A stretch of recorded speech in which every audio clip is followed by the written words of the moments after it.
नमस्कार.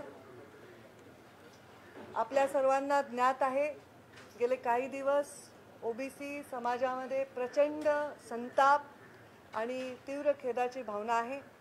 ओबीसीचं महाराष्ट्रातलं राज्याचं आरक्षण हे संपूर्णपणे संपुष्टात आलेलं आहे आणि याला सर्वस्वी जबाबदार आत्ताचं राज्य सरकार आहे. राज्य सरकारची मानसिकता ओबीसी समाजाला संरक्षण देण्याची नाही असा स्पष्ट आरोप हा आमचा आहे. याबद्दल आज आम्ही सर्वांनी एक बैठक घेतली, पूर्णपणे विचार मंथन केलं. माजी मुख्यमंत्री देवेंद्रजी फडणवीस, आता विरोधी पक्षनेते देवेंद्रजी फडणवीस यांच्या समवेत आम्ही चर्चा केली. त्यांनी ही बैठक बोलावली होती. या बैठकीमध्ये सर्व मान्यवर उपस्थित होते. या पूर्ण प्रक्रियेचा ओबीसीचं राजकीय आरक्षण हे सुरक्षित ठेवण्याच्या प्रक्रियेचा भाग आम्ही स्वतः होतो. ग्रामीण विकास मंत्री मी तेव्हा होते, देवेंद्रजी मुख्यमंत्री होते, त्यांच्या समवेत आम्ही तेव्हा हा निर्णय घेण्यामध्ये वेगळे पावलं उचलत होतो. स्वतः बावनकुळेजी त्यावेळी सर्व विषय हाताळत होते. आणि हे सर्व असताना आज ओबीसींच्या समोर एवढं मोठं प्रश्नचिन्ह निर्माण झालेलं आहे. मी काही दिवसांपूर्वी पत्रकार परिषद घेतली होती आणि सांगितलं होतं की ओबीसीच्या राजकीय आरक्षणाच्या बाबतीत ओबीसीवर जो अन्याय झाला आहे तो दूर केल्याशिवाय इथला एम्पेरिकल डेटा तयार करून ओबीसीचं हक्काचं आरक्षण परत घेऊन आल्याशिवाय निवडणुका होऊ देणार नाही. या भूमिकेवर आम्ही आता सर्वजण ठाम आहोत. यासाठी येणाऱ्या काळामध्ये प्रत्येक भारतीय जनता पार्टीतील नेते हे प्रत्येक भागामध्ये, विभागामध्ये, जिल्ह्यामध्ये, तालुक्यापर्यंत जातील, प्रवास करतील, तिथल्या लोकांशी, विविध संघटनांशी संभाषण करतील, चर्चा करतील. आणि एवढंच नाही तर आम्ही 26 तारखेला पूर्ण महाराष्ट्रामध्ये चक्काजाम करून ओबीसीचा हा तीव्र संताप रस्त्यावर आणण्याचा निर्णय घेतलेला आहे. त्याचबरोबर आम्ही सांगितलं होतं की आम्ही निवडणुका महाराष्ट्रामध्ये होऊ देणार नाही. त्या धर्तीवर आम्ही न्यायालयामध्ये सुद्धा याबद्दल दाद मागणार आहोत की जी कृष्णमूर्तींनी जो निर्णय दिला त्या कृष्णमूर्तींच्या न्यायालयाच्या निर्णयाला कुठेतरी दिशाभूल करून या सगळ्या गोष्टीमध्ये केंद्राकडे बोट दाखवण्याचं काम जे आत्ताचं सरकार करते ते सर्वस्वी चुकीचं आहे. आत्ता न्यायालयामध्ये आम्ही दाद मागून एम्पिरिकल डेटाच्या आधारावर ओबीसीच्या आरक्षणाच्या बद्दल जसा निर्णय आम्ही घेतला, आम्ही त्यावेळी जे पावलं उचलली तशी पावलं आत्ताच्या सरकारने उचलायला पाहिजे अशा प्रकारची आम्ही भूमिका घेणार आहोत. यामध्ये सर्वात महत्त्वाचा विषय, आज आम्ही सत्तेमध्ये नाही, आम्ही आज विरोधी पक्षात आहोत. विरोधी पक्षाचं काम आहे सरकारच्या चुकांवर बोट ठेवणं, जागृतपणे डोळ्यात तेल घालून सरकारने घेतलेल्या चुकीच्या निर्णयाच्या माध्यमातून जनतेला न्याय मिळवण्यासाठी रस्त्यावर उतरणं. ते आम्ही करणारच आहोत. पण जेव्हा आम्ही सत्तेत होतो, जेव्हा मी मंत्री होते, देवेंद्रजी मुख्यमंत्री होते, आम्ही सर्व मंत्री होतो, आम्ही वेगवेगळ्या काम करत होतो, तेव्हा आम्ही रस्त्यावर उतरलो नाही, तेव्हा आम्ही मोर्चे काढले नाही, तेव्हा आम्ही निर्णय घेतले, कारण आम्ही निर्णय घेण्याच्या क्षमतेमध्ये होतो. आज दुर्दैवाने सरकारमधले मंत्रीच ओबीसीवर अन्याय झाला म्हणून मोर्चे काढण्याची भाषा करतात. सरकारमधलेच मंत्री हे ओबीसीच्या न्यायासाठी रस्त्यावर उतरण्याची भाषा करतात.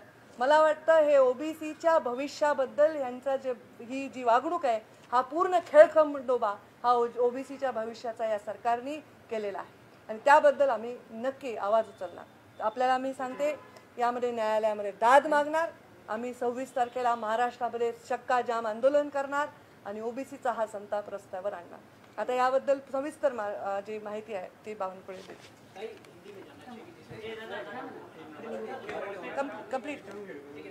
देखिए, इसमें महत्वाचं असं आहे की महाराष्ट्राचे मुख्यमंत्री देवेंद्रजी फडणवीस असताना आणि पंकजाताई मुंडे ग्रामविकास मंत्री असताना 31 जुलै 2019ला ओबीसीचं राजकीय आरक्षण जे महाराष्ट्रात लागू होतं ते कायम ठेवण्याकरता अध्यादेश काढला. सुप्रीम कोर्टाने त्या अध्यादेशाप्रमाणे जिल्हा परिषदेच्या निवडणुकी घेण्याकरता परवानगी दिली. महाविकास आघाडी सरकारच्या 31 जानेवारीपर्यंत तो अध्यादेश लागू होता. 31 जानेवारीला या सरकारने तो अध्यादेश लॅप्स केला आणि त्याचे पडसाद आहे की न्यायालयामध्ये आज ओबीसीचं आरक्षण टिकलं नाही. आपण विचार करा, 13/12/2019ला निकाल आला आणि त्या निकालामध्ये सुप्रीम कोर्टाने या सरकारला सांगितलं की के कृष्णमूर्तीच्या जजमेंट प्रमाणे तुम्ही डेटा तयार करा, डेटा तयार करून स्टॅटिस्टिकल सायंटिफिक डेटा तयार करा, इम्पेरिकल डेटा तयार करा आणि तुम्ही ओबीसी आयोग नेमून जिल्हा वाईज लोकसंख्या ओबीसीची डिक्लेअर करा आणि आरक्षणाचा निर्णय घ्या।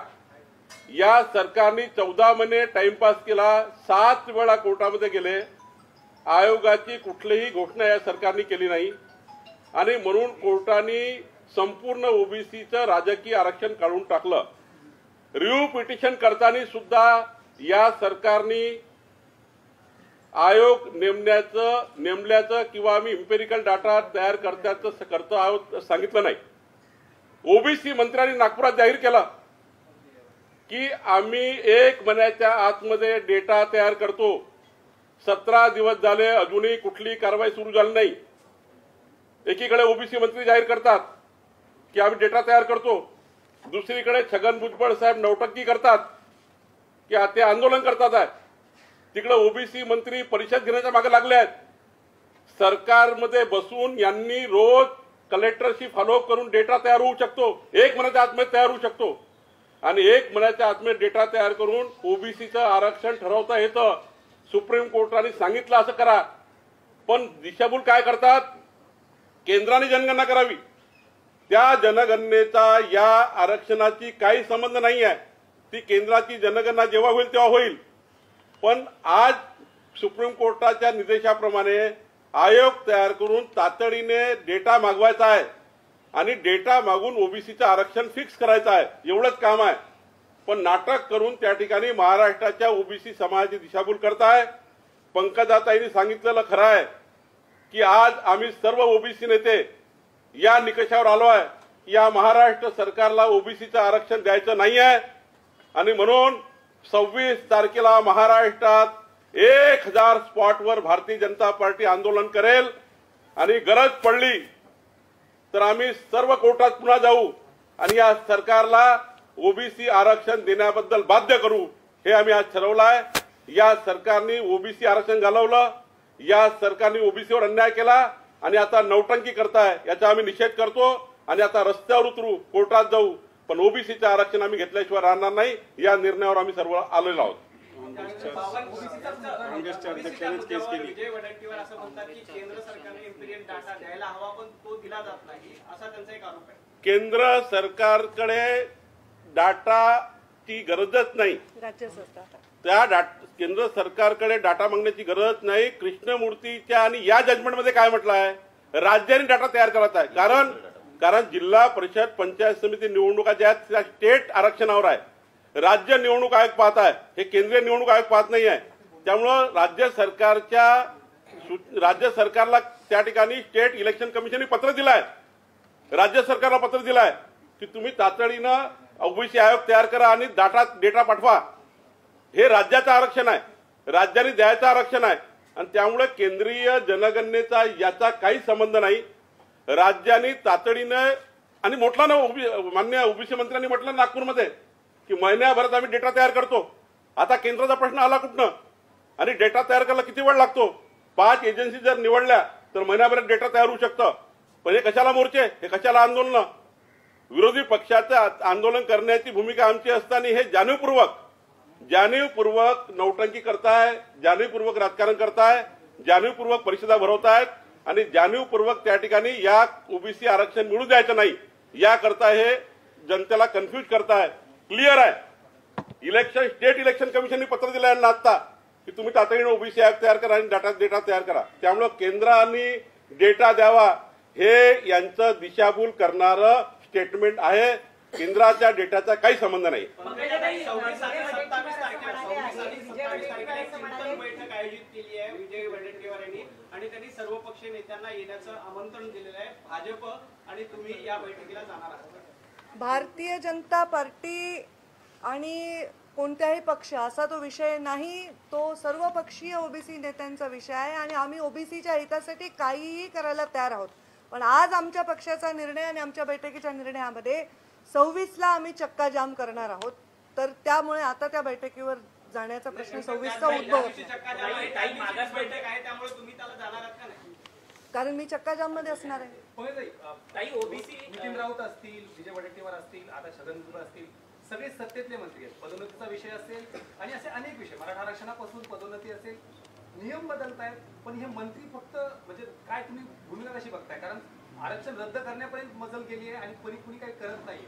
मंत्र्याला भरपूर पॉवर असते, सरकारला फार मोठी पॉवर असते आणि त्या पॉवरच्या बळावर त्यावेळी निर्णय क्षमता आमच्यामध्ये होती, योग्य निर्णय करण्याची आमच्यामध्ये क्षमता नाही, आमची नियत होती आणि म्हणून आम्ही त्यावेळी हे आरक्षण टिकवून धरण्याच्या दृष्टीने पावलं उचलली, अध्यादेश काढले. यांची मानसिकता नाही आणि म्हणून तो अध्यादेश स्लॅब झाला. ते स्वतःची बाजू, आपल्या राज्याच्या ओबीसींची बाजू सुप्रीम कोर्टामध्ये मांडू शकले नाही, म्हणून ओबीसींचं आरक्षण गेलेलं आहे. आणि त्यामुळे आता मंत्री जे आहेत त्यांना आंदोलन करायची काय आवश्यकता आहे? त्यांना निर्णय करायची आवश्यकता आहे. तो निर्णय त्यांनी तात्काळ करावा, त्याशिवाय आम्ही निवडणुका होऊ देणार नाही आणि याबद्दल आम्ही न्यायालयामध्ये धाव घेणार. ताई मागासवर्गीय आयोग तयार केला गेलाय, मागासवर्गीय आयोग तयार केलाय, तर दुसरीकडे छगन भुजबळ असं सांगतायत की कोरोना असल्यामुळे इम्पेरिकल डाटा तयार करता येणं सध्या राज्याला शक्य नाहीये, असं स्टेटमेंट आहे त्यांचं. कोरोना असल्यामुळे इम्पेरिकल डाटा राज्याला करता येणं शक्य नाही, हे स्टेटमेंट मला वाटतं की मला मान्य नाही.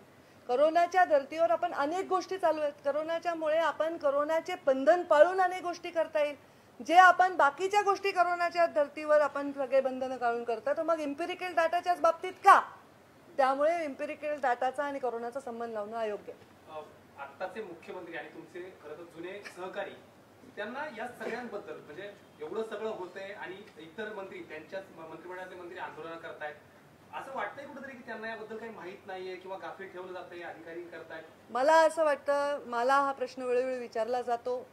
मी हे सांगितलंय की मुख्यमंत्र्यांना गाफील ठेवत असतील तर ही काही राज्याच्या दृष्टीने चांगली गोष्ट नाही आणि मुख्यमंत्र्यांचं याच्यामध्ये लक्ष नसेल तर ही सुद्धा चांगली गोष्ट नाही.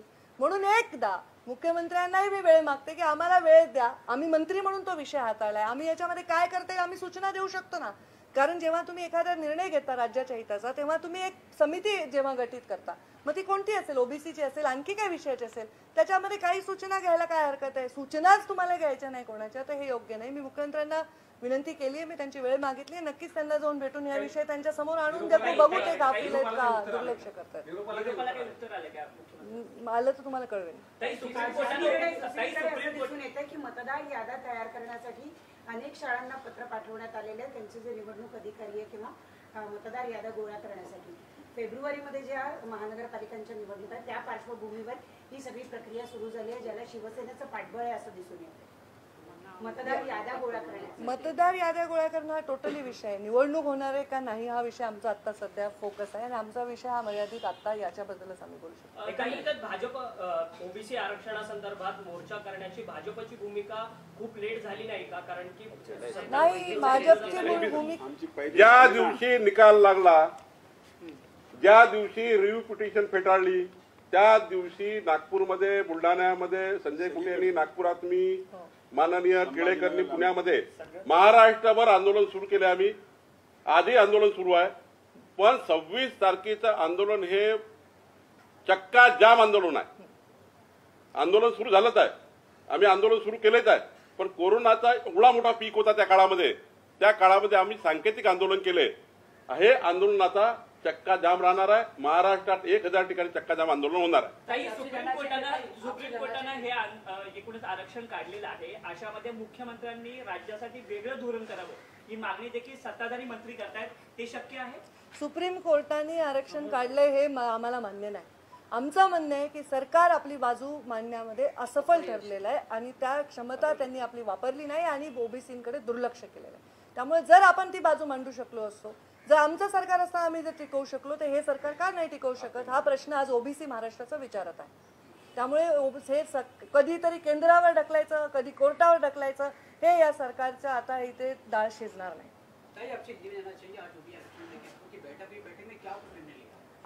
आज हमारी बहुत ही महत्वपूर्ण बैठक हुई, जिसमें बहुत ही महत्वपूर्ण विषय पर चर्चा हुई.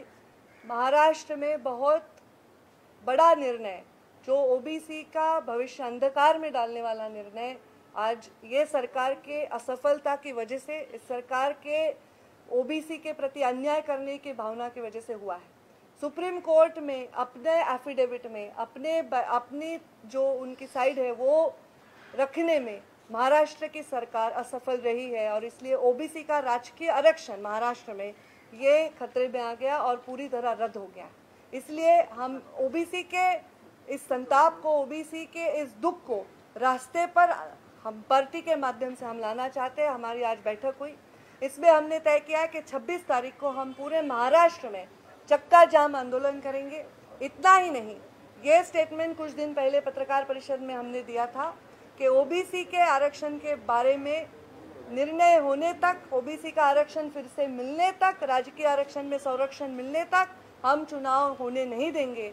इस बारे में हम न्यायालय में दाद मांगने के लिए जाएंगे, हम न्यायालय में एफिडेविट करेंगे। ये निर्णय हमारा हुआ है। इस सरकार की मानसिकता ओबीसी के खिलाफ है और इसका निषेध भारतीय जनता पार्टी करती है। आज हम सब ने मिलकर ये निर्णय किया है और ये चक्का जाम, ये झांकी होगी। अब जो आखिर संघर्ष होगा, अगर सरकार ने इसमें न्याय नहीं दिया तो संघर्ष पूरा देश देखेगा। मुख्यमंत्र्यांची भेट तुम्ही मागताय, मुख्यमंत्र्यांची तुम्ही भेट मागताय, तर काय भूमिका तुम्ही मुख्यमंत्र्यांसमोर ठेवणार आहात? कारण तर न्यायालयीन जर इम्पेरिकल डाटा तयार करणं हा विषय तर आहे, जी भूमिका मी तुमच्यासमोर मांडली मी त्यांच्यासमोर तीच ठेवणार. ते पण ह्या भूमिकेतून तिढा सुटणार नाहीये ना, पुढच्या निवडणुका लागणार नाहीयेत, तर नेमकं धोरण कसं असावं किंवा निवडणुका व्हाव्यात यासाठी कशी तयार राज्य सरकारने करावी हे मांडणार नाही? जरूर जरूर. जिस तरह से हम देख रहे हैं कि एनसीपी सरकार में है, वही एनसीपी के नेता छगन भुजबल सड़क पर उनकी पार्टी जिस तरह से प्रोटेस्ट कर रही है, किस तरह से देख रहे हैं? ये मुझे ये बहुत हास्यास्पद लगता है। हम भी सरकार में थे 5 साल, तब ये विषय था, ओबीसी के राजकीय आरक्षण का विषय था। तब मैं खुद उस डिपार्टमेंट की मंत्री थी, हमारे सहकारी मंत्री बावनकुळे जी उसमें हमारे साथ काम कर रहे थे, हमारे मुख्यमंत्री देवेंद्र जी फडणवीस उसमें पूरी तरह से ध्यान दे रहे थे। जब हम तब निर्णय कर रहे थे तब हम मोर्चा की बात नहीं कर रहे थे, तब हम रास्ते पर उतरने की बात नहीं करते। निर्णय प्रक्रिया आपके हाथ में है, आप निर्णय लेते हो। मंत्री होने के बावजूद आप रास्ते पर उतरने की बात करते हो, न्याय की बात करते हो, तो मुझे लगता है ये हास्यास्पद है। निर्णय आपके हाथ में, आप तय करो। 3 महीने में एम्पिरिकल डाटा हम तैयार करके हम ओबीसी का आरक्षण करेंगे, तब तक हम चुनाव नहीं करेंगे। आप निर्णय करना चाहिए। जब आपकी सरकार है, अधिकारी आपके पास है, निर्णय आपके पास है और आप मोर्चा की बात करते हो, फिर विरोधी पक्ष के और जनता ने क्या करना चाहिए?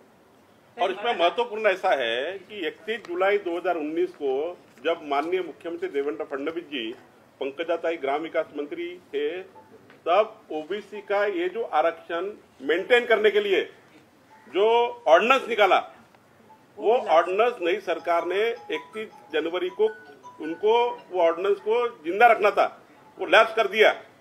इस वजह से ये प्रॉब्लम ज्यादा आया और ये ऑर्डिनेंस कैंसिल करने के बाद सुप्रीम कोर्ट ने 14 महीने वेट किया कि भाई आप के कृष्णमूर्ति के जजमेंट के मुताबिक आप आयोग तैयार करिए, आयोग तैयार करके डाटा मंगवाइए, वो डेटा मंगवाकर ओबीसी का आरक्षण मेंटेन करिए। 13/12 को सुप्रीम कोर्ट का निकाला है, 19 को सुप्रीम कोर्ट ने बहुत समय दिया। उसके बाद रिव्यू पिटीशन इन्होंने की, जब सुप्रीम कोर्ट ने निर्णय खिलाफ कर दिया, ओबीसी का आरक्षण निकाल दिया। रिव्यू पिटीशन में भी इन्होंने सुप्रीम कोर्ट ने में आयोग तैयार करने का स्टेटमेंट नहीं किया। इस वजह से रिव्यू पिटीशन भी खत्म हो गई, अब कोई चांस नहीं है। इसलिए पंकजाताई और हम सब कह रहे हैं कि हम सरकार जानबूझ के नौटंकी कर रही है। सरकार के मंत्री छगन भुजबल भी जानबूझ के नौटंकी कर रहे हैं, आंदोलन कर रहे हैं। विजय वडेट्टीवार जी ने नागपुर में कहा कि हम 1 महीने में डेटा तैयार करते, और इधर छगन भुजबल जी बोलते कोविड है। ये कहा की बातें हैं। अरे मुख्यमंत्री जी ने चुप रहना, राष्ट्रवादी के छगन भुजबल ने आंदोलन करना, ओबीसी के मंत्री ने कहना भी 1 महीने में डेटा तैयार करते, हम परिषद लेंगे, ये कहा की बातें हैं। ये सब ओबीसी के खिलाफ जानबूझ के षड्यंत्र हो रहा है। इन्होंने, जैसा पंकजाताई ने कहा, हम सारे नेता लोगों ने निर्णय लिया है, हम 26 तारीख को पूरे स्टेट में 1000 जगह आंदोलन करेंगे और जरूरत गिरी तो पंकजाताई ने जो कहा, हम सुप्रीम कोर्ट में भी जाएंगे। हम इनको टाइम बाउंड कार्यक्रम तैयार करना चाहिए, सुप्रीम कोर्ट में बताएंगे और ओबीसी का अन्याय सहन नहीं करेंगे। ये हम सब नेताओं ने निर्णय लिया है। हमको जो करना है वो करेंगे, लेकिन इनको छोड़ेंगे नहीं हम। मराठ्यांना आरक्षण देत असताना संभाजीराजांची जी भेट घेतली, कलम 338 आणि 342 नुसार जर आरक्षण द्यायची तयारी झाली तर ओबीसीतून आरक्षण द्यावं लागेल, असा सूर देखील ओबीसीच्या काही नेत्यांमध्ये पाहायला मिळतो। तुम्ही स्वतः ओबीसी नेते आहेत, जर असं मराठा समाजाच्या आरक्षणाला संपूर्णपणे आमचा पाठिंबा आहे. त्या आरक्षणासाठी पण आम्ही मोर्चे काढले आहेत, त्याच्याबद्दल निर्णय घेतलेले आहेत मंत्रिमंडळामध्ये. मराठा समाजाला आरक्षण मिळालं पाहिजे, ते देण्यामध्ये हे सरकार सफल राहिलेलं आहे. आम्ही दिलं होतं, पण ओबीसी मधून मराठा समाजाला आरक्षण देण्यासाठी आमचा स्पष्टपणे नकार आहे. हा एक मराठवाड्याचा प्रश्न आहे. मराठवाडा वॉटर ग्रीडची योजना मासनात गुंडवण्याचा प्रयत्न सरकारचा आहे. कारण कोरडे धरण बुडवले तर त्याचा काय उपयोग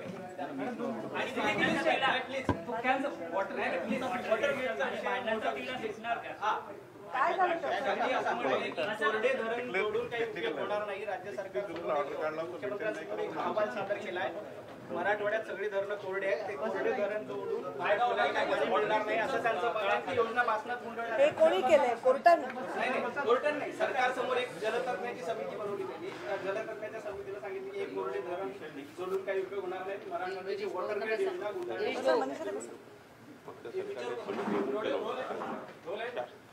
शास्त्रोक्त पद्धतीने केलं होतं फक्त सरकारने. कोणतीही योजना या देशामध्ये आणि राज्यामध्ये करायची असेल, खास करून प्रत्येक खेड्याला रस्त्यानी, विजेनी आणि पाण्याने जोडण्यासाठी, तर त्याला फार भविष्यातला वेध घेऊन योजना डिझाईन करावी लागते. फ्युचरिस्टिक स्कीम्स कराव्या लागतात. आपल्याला या फ्युचरिस्टिक स्कीमचा अभाव गेले अनेक दशकं दिसल्यामुळे आज आपण करतोय जे आपण 50 वर्षापूर्वी करायला पाहिजे होतं. आज वॉटर ग्रीड जे मराठवाड्यामध्ये करतोय ते मराठवाड्याच्या भविष्यासाठी आवश्यक योजना आहे आणि त्यामुळे आज त्या योजनेला आज त्याचा पाया भरण्याची आवश्यकता आहे. साहजिक आहे मराठवाड्यामध्ये दुष्काळ आहे, साहजिक आहे मराठवाड्यामध्ये ग्राउंड वॉटर कमी आहे आणि अजून एक साहजिक आहे की मराठवाड्यावर पाण्याच्या बाबतीत वाटपामध्ये नेहमी अन्याय होतो. मराठवाड्याची धरणं का कोरडी राहतात हे जल समितीच्या सगळ्या सदस्यांनी एकदा सांगावं ना. ते पाणी कुठं अडतं, कुठे मुरतं. मराठवाड्याला वेळेवर जर पाणी मिळालं तर मराठवाड्याची धरणं कोरडी राहणार नाहीत.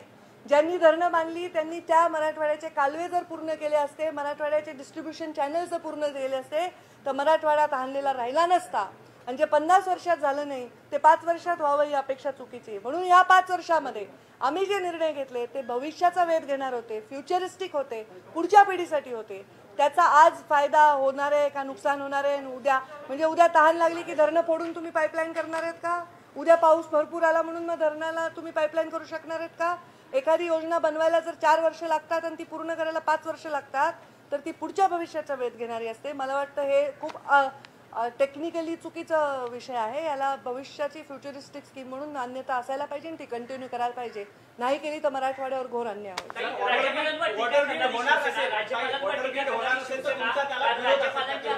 विरोध असेल का त्या जर काही भासनात गुंडाळली जात असेल सरकारकडे योजना तर तुमचा भाजप म्हणून त्याला विरोध असेल का? भाजप म्हणून विरोध आहे, मराठवाड्याची भूमीतली ते कार्यकर्ता म्हणून माझा विरोध आहे. ही वॉटर ग्रीड मी काय म्हणते, नवीन सरकारला काही नवीन उपाययोजना करायच्या आहेत, त्या योजनांमध्ये बदल करायचे तर त्यांचं स्वागत आहे, त्यांनी बदल करावे. त्या योजना भासनात का गुंडाळताय? परत मराठवाड्यावर अन्याय होतोय. मराठवाड्याचा दुष्काळ काढण्यासाठी मराठवाड्यामध्ये या योजनांची आवश्यकता आहे. या योजना रद्द झाल्या तर अत्यंत असंतोष मराठवाड्यामध्ये होतो. राज्यपालांवर टीका करणारी शिवसेना काल राज्यपालांचा वाढदिवस होता त्यावेळी राजभवनावर दाखल होताना पाहायला मिळाली. दुसरीकडे आदल्याच दिवशी काल स्वतः मुख्यमंत्री गेले होते, सचिव गेले होते सेनेचे, नंतर महापौर स्वतः गेले होत्या. यापूर्वी देखील राज्यपालांचा वाढदिवस झाला, मात्र केवळ सोशल मीडियावरच वाढदिवसाच्या शुभेच्छा दिल्या गेल्या. या सगळ्यांच्याकडे तुम्ही कसं पाहताय? मी काही फार त्याच्याकडे लक्ष दिलेलं नाही. कोणी कोणाच्या वाढदिवसाला जाणं हे चांगली आहे, महाराष्ट्राची परंपरा आहे. त्याच्यामध्ये आपण नाही गेले तर विषय हा चुकीचा जातो आणि जर गेले असतील तर चांगली गोष्ट आहे, स्वागत आहे त्याचं. सेना भवनाच्या बाहेर शिवसेना आणि भाजप कार्यकर्त्यांचा जो राडा झाला त्याच्या संदर्भात आपली हा राडा मला वाटतं देशासमोर गेलेला आहे, नुसतं राज्यासमोर नाही. आणि त्याची चुकीची प्रतिमा गेलेली आहे. कुठेतरी शिवसैनिकांच्या आणि भारतीय जनता पार्टीच्या कार्यकर्त्यांमध्ये जे झालं त्याच्यामध्ये भारतीय जनता पार्टीच्या कार्यकर्त्यांना म्हणजे या राज्यामध्ये निदर्शनं करण्यापासून, एखादी गोष्ट मागणी करण्यापासून कोणी कोणाला रोखू शकत नाही. ते पक्षाच्या कार्यकर्ते असो किंवा एक सामान्य नागरिक असो, तर ते रोखताना दिसतंय. थोडंसं तिथे एक प्रकारचा दहशतीचा सूर आला आणि ते मला वाटतं योग्य नाही.